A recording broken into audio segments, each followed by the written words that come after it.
My name is Chris Marsall with CGLA, and we are at the 2024 RNC convention. We were hired to provide augmented reality services for the broadcast. I brought in a team of experts to help put this together. We have a couple different solutions. We have a 240-foot rail camera along the front facing the stage, and we chose Pixotope Fly because the camera's wireless. Pixotope Fly has through the lens tracking, which means we could just calibrate the lens, do a lens file real quick. We don't need markers or stickers. It's through the lens camera tracking, so it's using computer vision to create a point cloud based on feature points, which are high contrast areas of the image.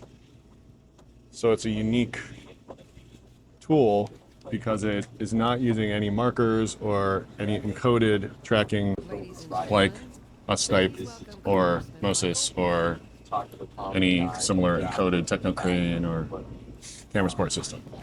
We saw this technology at NAB, and it was really interesting because we've had Pixotope Fly for the drone tracking for a while, but we've never been able to zoom, and at NAB they announced they could zoom, so this is a perfect time to do that.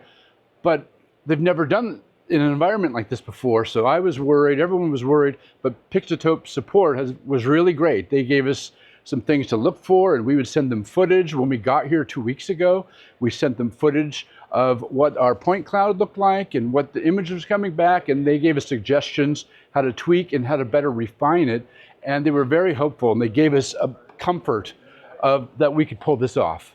Once I got the call for this, the first call I made was to Paul at Disrupt AR. He has been doing tracking and virtual reality and augmented reality for 30 years. Using a 240-foot rail cam with Pixotope Fly with Zoom that was just announced at NAB. This is the first time it's been used, and it's working flawlessly. As you can see here, we have the rail moving down the track, and here are our witness points. When he turns towards the stage, you'll see that we're tracking the stage flawlessly without fail. And that's been an amazing experience for us to see that working. We had a plan B, but we didn't have to use it. This worked.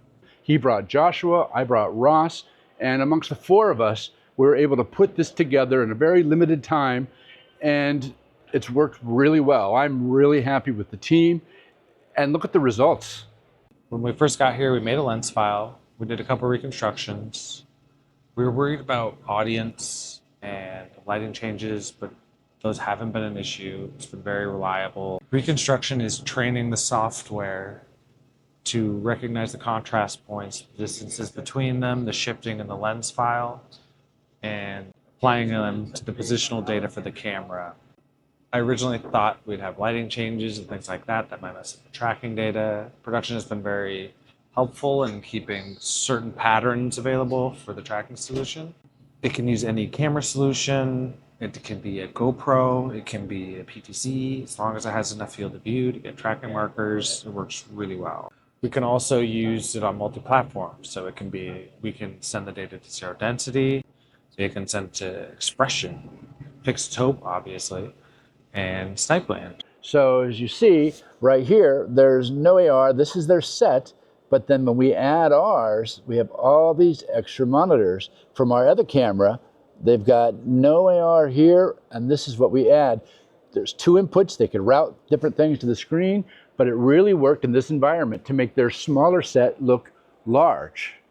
This particular tracking is perfect for like Dancing with the Stars, where you have a cable camera. It's easy to calibrate it and get on your positions. You can have the zoom. You don't need the stickers or the markers or reflectors anywhere. The setup time is greatly minimized, which reduces the cost for the producers. I think Dancing with the Stars is perfect for this, as well as America's Got Talent. They have a couple different Technocranes, a couple different jibs, and they even have a rail camera. They could put it on 2 or 3 different cameras and have a really interesting augmented reality experience to go with their show to help tell their stories. That is a wrap from the 2024 RNC in Milwaukee, Wisconsin. We had a great time. It was very challenging. It was a fun 2 weeks. We were on the air for probably 25 hours, the most AR we've ever gotten on air on any show we've ever done. It was exhausting, but very rewarding. I thank Paul at Disrupt AR and Joshua and Ross and everybody at Pixotope who helped us get to this point. If you've got a show and you've got a difficult tracking scenario, give us a call. Let us all put our heads together and see if we could come up with a solution for your show. Thank you. Accordingly, the 2024 Republican National Convention stands adjourned. Sine die.